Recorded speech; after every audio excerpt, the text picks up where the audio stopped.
Ayan, magandang hapon po mula dito sa Cherry Hill, New Jersey. Ayan, no? Pakita ko lang yung... Ayan. Ah, Monday, July 28. Okay, Monday, July 28 po tayo. Ngayon, nandito po tayo sa bahay kasi pumasok ako kahapon. So, sabi ko magpahinga naman ako today. Ngayon, been asking kung sino ang gusto nyong reaksyonan ko. At bukod sa mga post, meron din yung mga nag-message sa akin na reaksyonan ko daw dahil nawawala na naman si Ninita. So, ito po ang masasabi ko dyan. In the past, sinabi ko po na hindi ko na re-reactionan si Ninita because wala na siya kay Sir Paul. Na maraming mga nagre-request in the past na reaction ko kasi Ninita kasi sinalo na siya ng Onyo TV, ganyan-ganyan. So, I stood my ground. Nasabi ko na I know na kapag sininita ang isa sa mga nire-reactionan ko is malaki or mataas ang viewership. Mataas ang views ko.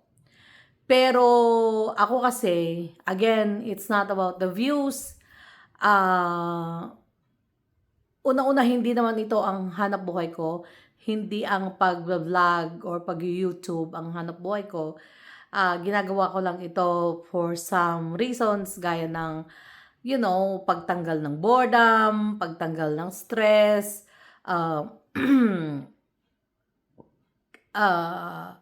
mga bagay ba na gano'n. It's not really as... Alright, so this is my pusa. This is my kuting. Pangalan niya si Miss Pikachu. 2 weeks pa lang siya sa akin. Baby pa siya nung kinuha ko. Ayan, 2 weeks siya, lumaki na siya. Huwag kang mangagat. Huwag kang mangagat. Alright, go and play. Go and play. So ngayon, again, dahil sa request, ito, at I will stand my ground, hindi ko pa rin re-reactionan si Ninita. So, bakit ano tong video ko na to? Na, due to popular demands, mga nag-request na mag-reaction daw ako. Again, this is not reaction to Ninita. It's more about, okay. So, napanood ko yung vlog ni Sir Paul about Ninita. Na pagdidibuhin niya sa October, tapos nawawala na naman, ayan na naman, naghahanap sila, solusyon, post na lang. Okay, ito yung masasabi ko, and hopefully, ito magiging suggestion ko to Pugang Behero, to Onyo TV, and to Nanay Lorna. Pakinggan niyo po ako maigi. Kay Pugang Behero, kay Onyo TV, kay Nanay Lorna. Ito po ang aking suggestion po, ha? Suggestion lang ito, nasa inyo na to kung pag-isipan nyo, baka pwedeng maging okay itong suggestion ko na to. Unang-una, si Ninita will be 18 years old in October. So, ibig sabihin, sa batas, hanggang September 30 ba ang end ng September? Hanggang September 30 ka na lang may pananagutan as a guardian, as a parent, Miss Nanay Lorna. Pagkatapos nun is by law, pwede na siyang mag-decide ng para sa sarili niya. Ibig sabihin, hindi mo na siya pwedeng panghimasukan sa kung anong mga desisyon niya sa buhay by the time na she reach 18 years old. The only thing na pwede mong gawin para ikaw pa rin ang pwedeng manghimasok sa mga magiging desisyon niya sa buhay is that dalhin mo siya sa doktor, ikuhanan mo siya ng certification na meron siyang a mental incapacity. Yon. Meron siyang mental incapacity, and then yon, dalhin mo yun sa korte para nang sa ganun, i-grant ka ng korte na ikaw ang mga pwedeng magdesisyon or magmando sa buhay ni Ninita. Kung wala ka po noon, by the age na 18 years old siya, day 1, na 18 years old siya, kung ano man yung birthday niya, let's say for example, ang birthday niya is October 15, pwede mo na siyang panghawakan the day or the midnight before, 11:59 p.m. before ng kanyang birthday. And then, by then, pag 18 years old na siya, hindi mo na siya pwedeng panghimasukan. Now, Nanay Lorna, correct me if I'm wrong. Unang-una, syempre, of course, gusto mo makapagtapos sa pag-aaral ang anak mo. Pero, makikita naman natin kung gaano talaga na kapag sumama siya sa laki, kinukuha mo siya, bakit hindi ka ganon kapursigido sa ibang mga anak mo? Right? Bakit kay Ninita ka lang pursigido na gusto mo makapag-aral siya? Because, okay, probably sa mother, gusto mo siya talaga makapagtapos mag-aral. Pero again, balik tayo sa question, bakit si Ninita lang? What happened to your other children? Okay. Bakit hindi mo sila pinupush na mag-aral? Pero ito ang nakikita ko. And then, correct me if I'm wrong. Kasi si Ninita is meron siyang mga nakukuhang mga sponsors. Diba? At yung dahil sa sponsorship na yon, nakakatanggap siya ng pera. At of course, nadadamay ka dun sa mga perang natatanggap ni Ninita. At the same time, nadadamay din yung mga ibang mga anak mo. Again, correct me if I'm wrong. Pero ito, napag-usapan na ito before sa mga vlog ni videos ni Sir Paul. So ngayon, hindi ko naman sinasabi na pinagkikitaan mo si Ninita, pero pakinggan mo ako, Nanay Lorna ha, wag kang magagalit. Maganda itong suggestion ko sa iyo. So, ang pwede mong gawin, dahil hindi mo siya pwedeng pigilan na mag-asawa or sumama sa ibang lalaki o sumama sa lalaki. The thing is, naranasan na niya ang sorry for the word, naranasan na niya ang makipag sa lalaki. So ngayon, kahit ano pang gawin mo, hahanap-hanapin na niya yan. Kasi wala naman siyang determinasyon na mag-aral. Iba lang kasi yung mga may determinasyon talaga na mag-aral. Ngayon, ikaw, pinipilit ninyo na mag-aral siya because of the sponsorship. Ngayon, okay lang. Dahil yung may mga malalaking puso talaga na gustong tumulong, gusto talaga siyang pag-aralin, that's fine. Wala tayong problema doon. Pero ang bata, ayaw niya talaga. Kahit ano pang gawin nyo, ayaw niya talaga. Ayaw niya talagang mag-aral. Okay, either kaya ng utak niya or wala talaga siya kasing determinasyon. Meron naman yung mga iba dyan na kahit hindi kaya na kanilang utak, pero may determinasyon sila, pagpipilitan nila na mag-aral. Pero si Ninita, hindi talaga. So kahit ano pang pangpipilit ninyo, hanga ako sa mga sponsors na to, kahit paulit-ulit ng ginagawa ni Ninita, sige pa rin kayo sa pag-sponsor, walang problema. Pero ang suggestion ko, marami naman nangangailangan ng sponsorship ng mga ibang bata dyan. But then again, it's not my decision, that's your money. So sa mga sponsors ni Ninita, desisyon nyo yan, pera nyo yan. Kung gusto nyo pagpatuloy, ang pagtustos kay Ninita, wala tayong problema doon. So balik tayo, Nanay Lorna. Dahil gusto mo na pagkakitaan si Ninita, dahil gusto mo na merong mga nag-i-sponsor sa kanya at nadadamay ang buong pamilya nyo, ito ang suggestion ko. At suggestion ko din sa Onyo TV at kay Pugong Bihero. Ang suggestion ko, ito, hindi ko alam kung naririnig nyo ang The Kardashians dito sa Amerika. Ang pamilya na The Kardashians, hindi naman talaga sila mayaman, no? Ngayon, mga almost billionaire na sila. Kasi ang ginagawa nila is that binivideo nila kung ano yung mga nangyayari sa bahay nila, yung mga totoong nangyayari. Talagang nakabantay ang camera sa bawat galaw nila, pagtulog nila, everything. And then, pinapanood ng mga tao. So ngayon, nangyari ngayon, almost mga bilyonaryo na itong mga members ng family, ng Kardashians family na to. Super yaman na sila. Hindi lang sila ang mga may reality TV shows dito. Meron din yung mga The Wives of New Jersey at kung ano-ano pa. Marami. Meron pa yung, nakalimutan ko na yung mag-asawa na very likely, na naka-live ang buhay nila.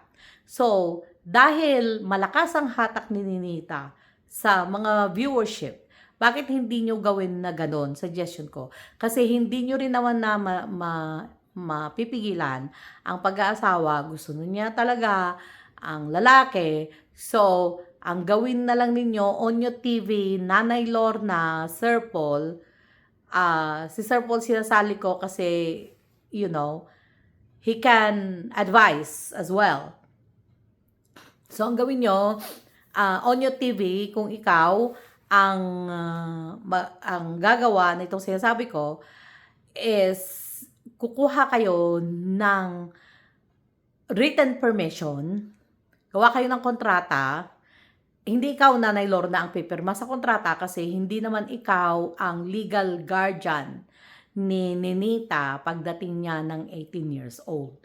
Ngayon, ikaw pa rin ang considered na guardian niya, legal guardian niya. Again, kung wala kang hawak-hawak na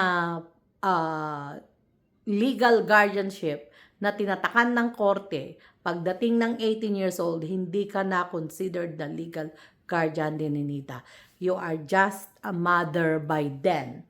So, kung ano mga desisyon niya, that's up to her. So, balik tayo. So, Onyo TV, ang Nanay Lorna, gumawa kayo ng kontrata, written permission, na pirmahan ni Ninita, nang sa ganon is pwede niyang i-video ang buhay niya, and I'm pretty sure maraming manunood dahil malaki nga ang hatak ni Ninita sa viewership. I-document nyo ang buhay niya, kanyang pag-aasawa, everything. Document it. I-video nyo ang buhay niya, anong nangyayari sa loob ng bahay nila, buhay nilang mag-asawa. On the other hand, kapag gawin nyo yun, so okay, kikita kayo, no? So, syempre, maraming manunod dyan because it's kind of like, wow, nandun yung camera sa loob ng bahay ni Ninita. Pagiging mag-asawa nila. Of course, yung kwarto, hindi nyo na, yung ginagawa nila sa kwarto, yun ang hindi nyo na pwedeng i-video. But, you know, everything else, i-video nyo yun. So, ngayon, tataas ang viewership nyo kay Ninita. At the same time, Nanay Lorna, yung sa kontrata na yon, ikaw ang magiging manager ni Ninita para lang sa ganon is meron ka pa rin kita. So ngayon, for example, ang kita ng mga monthly kita ng videos ni Ninita is, let's say, for example, aabot ng $2,000. Let's say, mababa pa yung sinasabi ko. Let's say $2,000. Okay, magkanong percentage mo doon bilang manager ni Ninita? At si Onyok, dahil siya yung magpapalabas ng mga videos, magkano rin yung percentage niya. Then, kumbaga, divide by 3 or kung ano man ang percentage na percentages na pwede niyong gawin. So, Nanay Lorna, meron ka pa rin kita. Kahit na hindi na galing sa sponsor yan, kikita ka pa rin kay Ninita kapag gawin nyo itong suggestion ko. And on the other hand, kikita na kayo, kikita na si Onyo TV, kikita na si Ninita, siyempre may income na siya dahil sa gagawin nyo. On the other hand also, makikita, may papalabas ninyo sa buong mundo kung ano ang mga pwedeng mangyari sa maagang pag-aasawa at it can be a lesson sa mga gusto ring mag-asawa na mga bata pa. So magiging lesson din yan. Kaya maganda yan. So ngayon, ang mga nanay na nakakaalam, tignan mo yan, nag-asawa ng maaga, tignan mo yan. Everything, pag-aaway nila, yun, gumawa kayo ng kontrata, ng kasulatan, everything, i-video nyo lahat, except yung personal na gagawin nila bilang mag-asawa, papayag sila na i-video nyo kahit mag-away sila, kung wala silang ulam, wala silang pagkain, everything, i-document nyo, gaya ng mga ginagawa ng Kardashians. So ngayon, solve lahat ang solution. Si Ninita, makukuha niya yung kagustuhan niya talagang mag-asawa na, may lalaki na sa buhay niya all the time. Si Nanay Lorna, kikita pa rin sa pamamagitan ni Ninita. And si Onyot, the same thing, meron siyang i-feature. And imagine na, Onyot, 24 hours yan na i-video mo. So, actually, dapat walang edit-edit yon. Kung ano talaga yung totoong nangyayari, talagang yun ang ipalabas mo talaga. So, it's a good deal. At ngayon, kapag gawin nyo to at magiging maganda yung acceptance ng views sa sinasabi ko, yung real life story talaga na ni Ninita, di bigyan nyo rin ako ng commission ko kasi ako nag-suggest, di ba? But kidding aside, pag-isipan nyo yung sinasabi ko, wala na hindi nyo na mapigilan. Hanggang the night of na lang ng kanyang birthday, mo siya pwedeng pigilan. Pag tungtong niya ng 18 years old, wala na. Kaya ang the best, habang hindi pa siya nag-aasawa, kumuha na kayo ng permission from her, written permission mula kay Ninita, at ipatatak nyo yan, ang tawag doon, yung pa-seal, anong tawag doon? Basta yung may seal na, ano na tawag doon? Oh shoot, I forgot. Tapos, makakuha kayo ng permission from her na